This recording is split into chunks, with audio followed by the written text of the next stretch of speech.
तो कहने का तात्पर्य जहाँ पर हमारी बुद्धि समाप्त होती है वहाँ से अध्यात्म की यात्रा प्रारंभ होती है।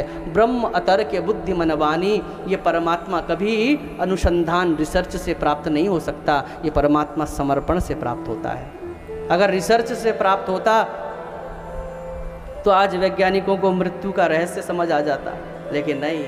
परम स्वतंत्र गतिरीश्वरः, स्वतंत्र गतिरीश्वरः, वो परमात्मा स्वतंत्र है, उस पर परम स्वतंत्र न सिर पर कोई, उस परमात्मा को हम कैसे जान सकते हैं। और परमात्मा को हम बुद्धि के बल पर माताओं इसलिए भी नहीं जान सकते क्योंकि अगर हमने बुद्धि के बल पर परमात्मा को जान लिया, बुद्धि मतलब अनुसंधान रिसर्च, इसके बल पर अगर हमने जान लिया बुद्धि के बल पर, तो फिर हमारी बुद्धि बड़ी हो जाएगी और परमात्मा छोटा हो जाएगा।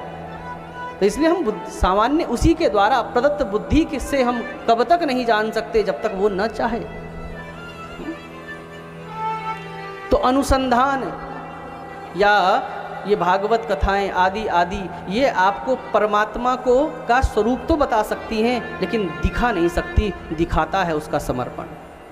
ये वेद ग्रंथ पोथी ये तो सिर्फ मार्ग बताते हैं, वो ऐसा है, वो ऐसा है, वो ऐसा है, लेकिन वो वास्तव में कैसा है वो तो तभी समझ आ सकता है जब परमात्मा कृपा करें। ये वेद शास्त्र तो बिल्कुल उसी प्रकार हैं जैसे कि पत्नी ने करवा चौथ का व्रत रखा और पत्नी को भूख प्यास लग रही है, पति को कहा कि जरा देख के आओ चंद्रमा।